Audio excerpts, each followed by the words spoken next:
Muy bien, buenos días con todos, hermanos, hermanas, amigas, amigos en Cristo Jesús. Estamos ya semanas, meses, mirando juntos los domingos las enseñanzas bíblicas de la epístola a los Hebreos. Y en esta mañana, como verán ustedes en su boletín, el título de la presentación es Jesucristo, mediador único y suficiente. Mediador único y suficiente. ¿Sí? Y el pasaje bíblico que ya se ha leído es en Hebreos 3, versículos 3 al 6. Entonces, a manera de introducción, siempre es bueno recordar que esta epístola a los Hebreos, y creo que el domingo pasado han recalcado eso también, apunta a Jesucristo. El tema es Jesucristo. Él es. Pero no solamente eso, sino que Hebreos se encarga de apuntar a Jesucristo, mostrando o demostrando que Jesucristo es el centro en todo el Antiguo Testamento. Desde el Génesis está Jesucristo. Los estudiosos bíblicos más renombrados nos dicen la necesidad, la exigencia de aprender a mirar el Antiguo Testamento, a mirarlo en Jesucristo y a descubrirlo en Jesucristo. A Jesucristo en el Antiguo Testamento. El mismo Jesús lo dijo, ¿se acuerdan? En Lucas 24, ya resucitado, con esos que iban camino, ¿se acuerdan? A Emaús. Les dijo, recuerden lo que está enseñado en las Escrituras, y las Escrituras en ese tiempo era el Antiguo Testamento, porque ellas hablan de mí. Entonces, Hebreos es eso, es todo un esfuerzo del escritor sagrado por mostrarnos a Jesucristo como centro del Antiguo Testamento y obviamente como centro de la Escritura total, de toda la Biblia. Muy bien, y otra cosa importante en esta parte de la introducción para esta mañana es que se recalca el rol, la función de mediador de Jesucristo, el mediador. Oiga, y los mediadores son realmente en la vida cotidiana de cualquier sociedad y de cualquier civilización ha sido y es el mediador para diferentes efectos. Desde un efecto casero, familiar, en una riña, en una pelea, hijos con padres, padres con hijos o entre hermanos, a veces se requiere un mediador. Puede ser el papá, puede ser la mamá, puede ser el hermano mayor, puede ser un familiar, pero se requiere un mediador. En experiencias más amplias, la vida social, en el trabajo, en la vida académica, se necesita muchas veces un mediador para aclarar un problema, para resolver una problemática. A nivel de naciones, ni hablar. ¿Cuántas veces el Papa Católico Romano, este o el anterior y los anteriores, han sido llamados para mediar? Ya no es un asunto casero, sino un asunto de encuentros armados violentos, terribles.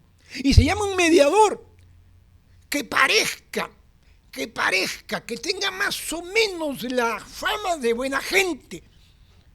Se le llama. Y claro, no siempre el papel de mediador, no siempre el papel de los mediadores en cualquier aspecto de la sociedad, no siempre funciona. A veces sí, a veces no. Hay un pleito, según la Biblia, inmenso, terrible entre el ser humano y Dios. Estamos en pleito. Y eso no sé, a la gente no le gusta recordar eso.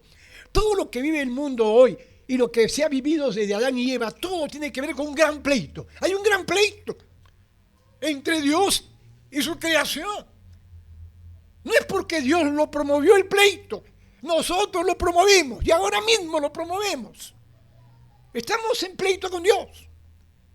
Y las sociedades en cualquier lugar han buscado en el ámbito religioso la posibilidad de resolver ese pleito, de mediar en ese pleito entre la creación y el espíritu mayúsculo, como ya quieran llamar, Dios.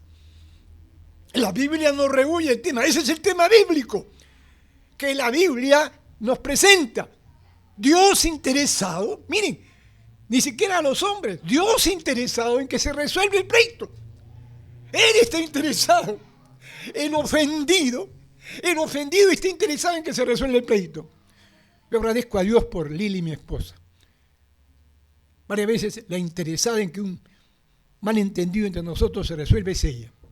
Yo todavía con mi cara de pastor evangélico incluso, que ella, el favor, que ella me busque. ¿No les ha pasado a ustedes eso? A ustedes no, porque son de Surco y presbiterianos, pero a mí sí me ha pasado. Yo no soy de Surco. De vez en cuando vengo a Surco, ¿no? ¿A qué voy entonces? El papel de mediador de Dios y los hombres, no solamente que esté explicado en la Biblia, está resuelto. ¿Correcto? Entonces vamos a ver rápidamente tres cosas en este pasaje bíblico. ¿Sí? Tres cosas. La primera está miren su boletín. Estamos hablando acá de, primero, una nueva y mejor ofrenda, versículo 3.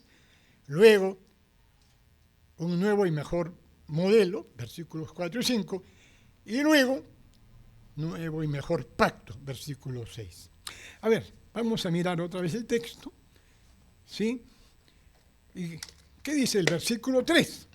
Dice así, el versículo 3 del capítulo 8. Dice así el texto. Miren, porque todo sumo sacerdote está constituido para presentar ofrendas y sacrificios, por lo cual es necesario que también éste tenga algo que ofrecer. Entonces, ya la Biblia da por sentado, Hebreos da por sentado, que para resolver ese gran pleito, el Dios verdadero y único, el Dios bíblico, y la humanidad y su creación en su totalidad, se requiere un mediador. Y eso se resolvía con los sacerdotes. El pueblo hebreo fue enseñado a respetar, a considerar a los sacerdotes. Y el texto dice, estos sacerdotes fueron constituidos por Dios, ¿sí?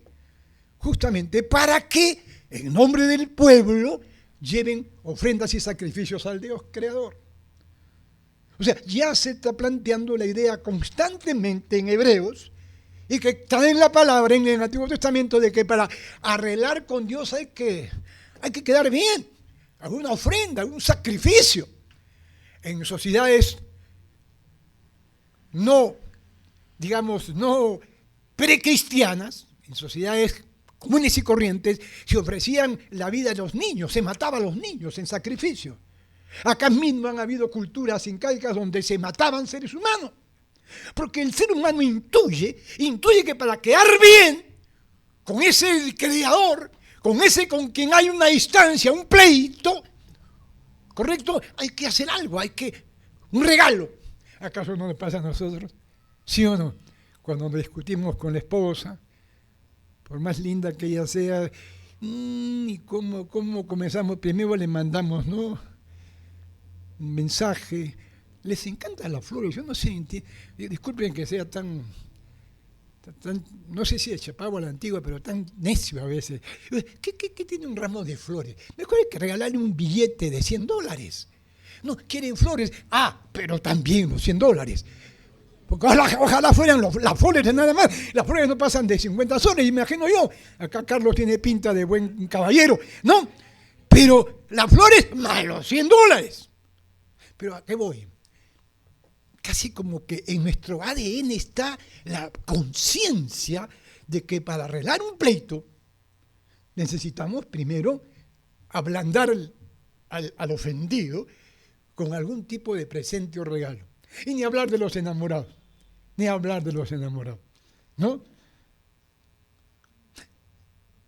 Ofrendas y sacrificios. Entonces, Acá dice eso, el 3. ¿Sí? Dice que los sacerdotes, sumos sacerdotes, eran los responsables ante Dios de presentar ofrendas y sacrificios. Y el texto dice, y Jesús no podía escapar a eso. Él también tenía que ofrecer sacrificio, ofrenda y sacrificio. Nada más que la novedad era que la ofrenda y sacrificio de este sumo sacerdote Jesucristo, ¿qué cosa es? ¿Qué cosa es? Su propia vida. Ya con eso rompió todos los esquemas. Los sacerdotes anteriores a él, todos quedaron fuera de juego. Fuera de juego. Él entregó su vida. Ahora, cualquiera entrega su vida, pero él entregó su vida siendo lo que era, perfecto. Porque si yo la debo, y dice Pastor Nelson, usted la debe, así que caballero nomás, prepárese nomás el pescuezo porque le van a... Y a caballero, pierdo el pescuezo, pero sigo para adelante. ¿A dónde vas a seguir si te quedas sin pescuezo? ¿Sí? ¿No?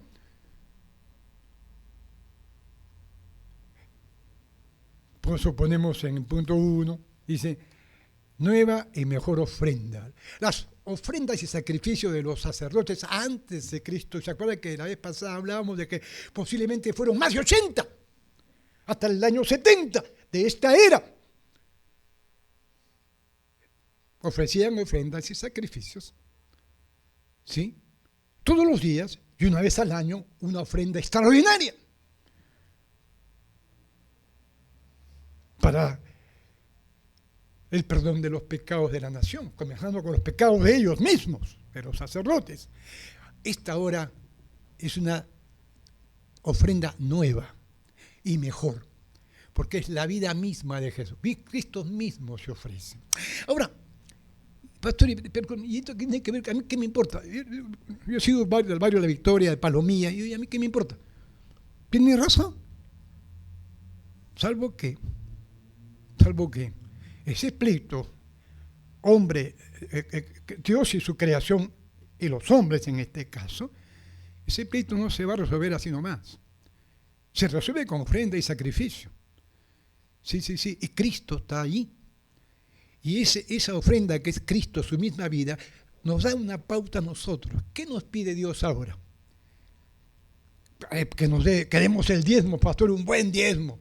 ¿Sí? Ni hablar. Y que vengamos todos los domingos. ¡Qué bien! Yo les felicito. Me conmueve ver acá a esta chiquita Eugenia, su hermano, tocando. ¡Qué bien! Fieles. ¡Qué bien! Y verlos acá. Es conmovedor. Es muy bueno eso. Pero ¿saben qué? Él quiere como ofrenda nuestra vida. ¿Se acuerdan? Romanos, capítulo 12, versículos 1 y 2. Él quiere que ofrendamos nuestra vida como ofrenda viva, agradable, como ofrenda y sacrificio vivo, nuestra vida. Pastor, ¿y mi bolsillo? Ahí está tu bolsillo también, pues, compadre. No, yo pensé que el bolsillo nada más, no. El bolsillo es el que más se resiste. ¿Han visto cómo el bolsillo? No habla el bolsillo, pero sí habla en términos prácticos. Mejor que no te olvides que todavía no has cumplido el año, hace un fin de año, no te olvides de tus gastos. Pero Él quiere, la mejor y nueva ofrenda fue Jesucristo. Y Él quiere que lo imitemos, que demos nuestra vida misma a Él. Amén. Y por ende nuestro bolsillo. O hay alguna persona que no, algunos andan sin bolsillos, es cierto, ¿no? Pero normalmente tenemos bolsillos, ¿no? ¿O no, Jimmy? ¿Sí? Ahora, alguien se puede hacer mandar ropa sin bolsillo a propósito, es otra cosa, ¿no? Entonces, nueva y mejor ofrenda. ¿Cuál es la nueva y mejor ofrenda? ¿Quién es? Jesucristo. ¿Y qué hay que hacer? Imitarlo. Muy bien, vamos a pasar al segundo punto. Entonces, dice el versículos 4 y 5, que dice nuevo y mejor modelo. 4 y 5. Vamos a leer rápidamente. Dice así. Así que, si estuviese sobre la tierra, se refiere a Jesucristo, si estuviese sobre la tierra, ni siquiera sería sacerdote, habiendo aún sacerdotes que presentan las ofrendas según la ley. Interesante. O sea, ya estamos en el siglo I. El escritor bíblico ya sabe que Cristo ha resucitado. Ya no está acá, pero dice, en el supuesto que llega acá, no podría ejercer sacerdocio, porque acá hay un montón de sacerdotes. Sobran sacerdotes. Pero miren el 5. 5, que dice, los cuales, los sacerdotes según la ley, sirven a lo que es figura y sombra de las cosas celestiales. Es tremendo. Lo que decíamos en la introducción. Hay hermanitos que están con un gusto por estudiar la Biblia y quieren ver, estudiar el tabernáculo en el capítulo, en Éxodo capítulo 21 o 26, ¿no? Se habla todos los detalles del tabernáculo, el bordón, la cosa. Sí, no está mal, si usted tiene tiempo, eso está mal. Pero lo que acá este escritor nos está diciendo, miren, todo lo que hacían los sacerdotes sumos o sacerdotes a secas en el Antiguo Testamento, todo era apuntando al final, apuntando a Cristo. Así que si ustedes quieren ganar tiempo, miren a Cristo. Pero acá está, miren, recalco, esa idea es fantástica. Miren, repito el 5, dice, los cuales, los sacerdotes anteriores a Cristo, los cuales sirven a lo que es figura y sombra de las cosas celestiales. O sea, todo lo que se hacía en el templo, tabernáculo, como querramos llamarlo, tabernáculos que se hacían los que se hacían en el camino, en el desierto, etcétera, etcétera, lo que serían templos portátiles, si se quiere, o el templo fijo, formal de Jerusalén. De alguna manera, tienen que ver, apuntan a un templo, a un tabernáculo celestial. Todo esto es borrador, todo esto es copia de lo que es real, de lo que es verdadero, que todavía no lo vemos. Dice el escritor bíblico. O sea, es importantísimo estudiar el Antiguo Testamento. Es muy importante. ¿Por qué? Porque otra vez el Antiguo Testamento nos presenta copias, figuras, sombras de la verdadera realidad de Dios, del verdadero templo de Dios, del verdadero mediador, que es Jesucristo. Todo apunta a Él, todo apunta a Él, a Jesucristo. Pero miren lo que sigue en el versículo 5, miren, no termina ahí. ¿Qué más dice? ¿Qué más dice? Como se le advirtió a Moisés cuando iba a erigir el tabernáculo, diciéndole, mira, haz todas las cosas conforme al modelo que se te ha mostrado en el monte Sinaí. ¿Se acuerdan? Se le advirtió. Mira, Moisés, mira, cuidado con hacer del templo, hacer todo lo que es el tabernáculo, hacerlo a tu manera. ¿Se acuerdan de Frank Sinatra y esa canción famosa? A mi manera. No, eso está prohibido en la palabra de Dios. Mira, todo lo que vas a es ser el diseño del tabernáculo, del templo, tienes que hacerlo como yo te he mostrado. Y se lo mostró en el monte Sinaí a él. Y se le recalcó, estás advertido. Hay un modelo en este caso que está en el cielo. El modelo es Jesucristo. Él es el modelo. Porque ¿qué es el templo? ¿Qué es el tabernáculo? Es una morada. ¿Morada de quién? En ese templo o tabernáculo, ¿quién mora? ¿Para qué? ¿Para qué mora quién? El pastor, sus hijos, sus nietos, cuando vienen a visitarlo en vacaciones. El tabernáculo y el templo, ¿para qué se diseñaron? ¿Para qué? ¿Para morada de quién? De Dios. No es que Dios realmente iba a morar ahí, pero era simbólicamente la presencia de Dios. Y miren, aquí salto por el tiempo, salto. ¿Se acuerdan? 1 Corintios 3, 16, etcétera, cuando dice Pablo, porque nosotros somos templo del Espíritu Santo, morada del Espíritu Santo. Miren ese salto que hace Pablo, salto casi mortal. ¿Qué?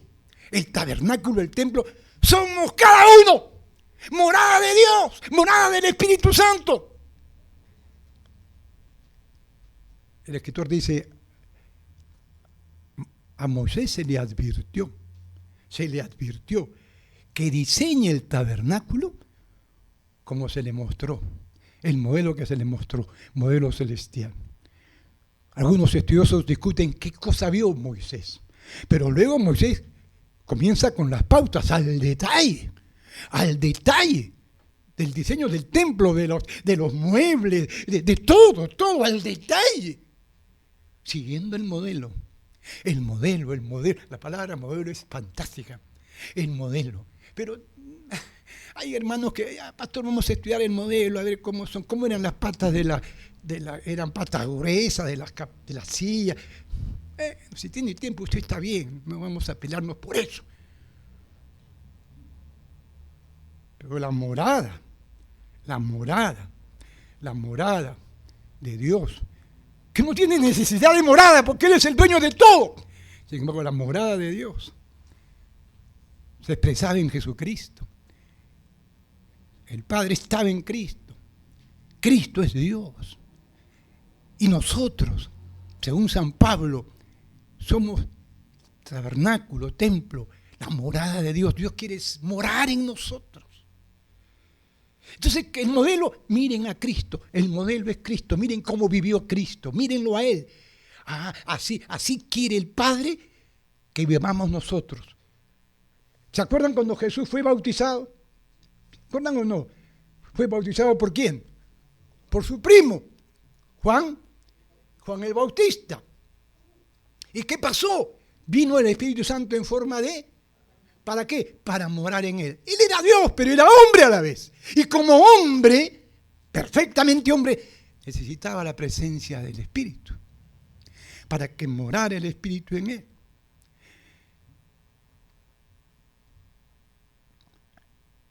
Modelo. Un nuevo y mejor modelo. Jesucristo es el modelo de la morada de Dios. La Biblia quiere que Dios quiere que nosotros seamos morada de Él, de su Espíritu Santo, mirando el modelo de Jesucristo.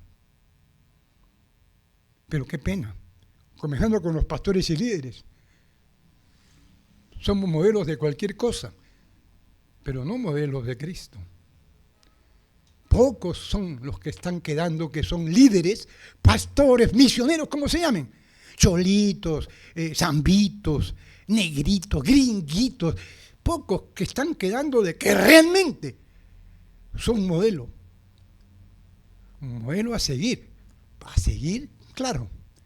El mismo apóstol Pablo habla en una de sus cartas a Efesios, capítulo 5, dice: sed imitadores de Dios. Y también dice en una de sus cartas: sed imitadores de mí, como yo soy imitador de Cristo. ¿Y cuántos pastores? A mí me cuesta predicar imitar a Cristo. ¿Cómo les predico a la gente si me conoce? Y va a estar mi esposa todavía encima de la reunión. ¿Cómo imiten a Cristo? Mírenme a mí. Algunos puede ser muy cruel y ahí matarse una carcajada, ja. Y con razón. Los líderes, pastores, somos imitadores de Cristo. ¿O estamos en la perspectiva de imitar a Cristo? Imitamos a Cristo de repente en ese espíritu cuando agarró a latigazos a esos que hacían negocio en los templos. ¿Se acuerdan? Pero imitarlo a Cristo todos los días. Esa es mi lucha, les confieso. Es mi lucha. Mora en mí el Espíritu Santo porque soy creyente, porque soy converso, porque soy predestinado en fe, pero imitarlo a Cristo cada día es una lucha, es un combate espiritual. Pero que hay que asumirlo, no hay forma de rehuirlo. Sí, bueno, pastor, yo no puedo, no, en ese punto mejor no me exige. No es opcional. La única vía de que el pastor y cualquiera de nosotros, cualquiera, sea morada del Espíritu Santo, es que tome en cuenta el modelo, que es Jesucristo. Y miren, la crisis pastoral hoy en día que hay, En general, crisis de líderes seculares incluso, pero líderes eclesiales, es porque nos está imitando a Jesucristo.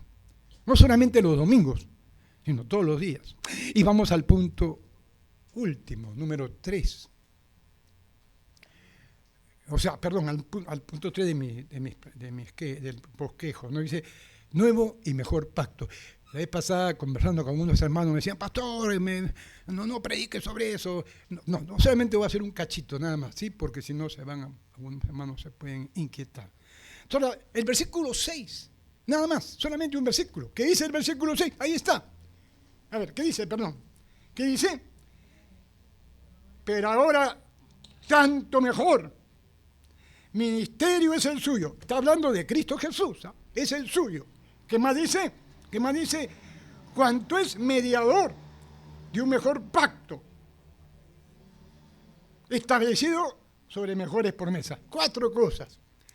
Mejor ministerio, ¿qué más dice? Mejor mediador, ¿qué más dice? Mejor pacto, ¿qué más dice? Mejores promesas. Ese solo texto puede servir para, olvídense, ese solo texto, ¿eh? Para varias predicaciones. Pero ahora, dice el escritor a los hebreos, ¿sí? Y yo recalco ahí la idea de un mejor pacto. Pero dice, pero ahora en Cristo Jesús, en Él se desarrolla un mejor ministerio. ¿Cuál es ese mejor ministerio? De mediador. Mejor mediador, superior mediador, mayor mediador. Ya no ya como mediador, ya no ya. ¿Qué más? ¿Qué más? Mejor pacto, mejor pacto. ¿Se acuerdan? Hay 2 pactos, el antiguo y el nuevo. Nada más que lo resumo, pero eso lo dejo para que no falten el próximo domingo. Eso va a ser ya no ya. Próximo domingo, no falten. Hay 2 pactos. Bueno, hay varios patos, pero hablo de pactos. El pacto antiguo y el nuevo pacto. Y el pacto antiguo nada más tenía que ver con una cosa bien simple. Dios decía, yo hago de mi parte, yo voy a ser su Dios, pero ustedes me obedecen en todo. Eso era, disculpen, en ese tiempo nadie se mató de risa, pero Dios lo hacía, disculpen, con su más y su menos. ¿Quién podía obedecer a Dios en todo? ¿Quién? Pastor, la Virgen María. No, pues, en serio. ¿Quién? ¿Moisés? ¿Abraham? Entonces, ¿por qué pidió eso? ¿A propósito? Sí, claro. Que, de verdad que sí. O sea, Dios dice, yo voy a ser tu Dios. Siempre. No te voy a fallar. Franco, así. No te voy a fallar. Pero tú me obedeces en todo. Tus obras tienen que ser perfectas. ¿Correcto? A mí mucho me gustaba la presentación. Qué pena, no está ahora nuestro hermano aquí. O sigamos orando por Víctor Raúl Arteaga Castillo. Sigamos orando. Peleemos con el Señor en el mejor sentido de la palabra para que todavía le permita no solamente vivir, sino levantarse y seguir. Pero me acuerdo que él recordaba toda una cita de esa estrategia evangelizadora de los misioneros norteamericanos acerca de evangelismo explosivo, ¿no? Y me acuerdo, yo participé eso en Cusco, usamos esa estrategia, y la clave era esta, preguntarle a cualquiera, si hoy día mueres, ¿no? A ver, vamos a ver un nombre hipotético, Juan Carlos o Carlota, si hoy día mueres, Carlotita, y vas a la presencia de Dios, ¿qué le dirías si Él te pregunta? ¿Por qué crees tú que debes entrar al cielo? Y a decir, bueno, me acuerdo sí que yo he hecho varias cosas, me portaba bien con mis padres, mis hermanos, no hablaba de lisuras tan seguido, pero lo que se va a enterar Carlota, según esta estrategia, y es bíblica la idea, es de que allí los que van a entrar por obras entran con 100 de nota, 100%. O sea, ¿quieres entrar por obras? Según la computadora que maneja San Pedro, según los curitas, no, ahí está, tiene que ser 100 de nota 100. Si tú no tienes 100 de nota, frito.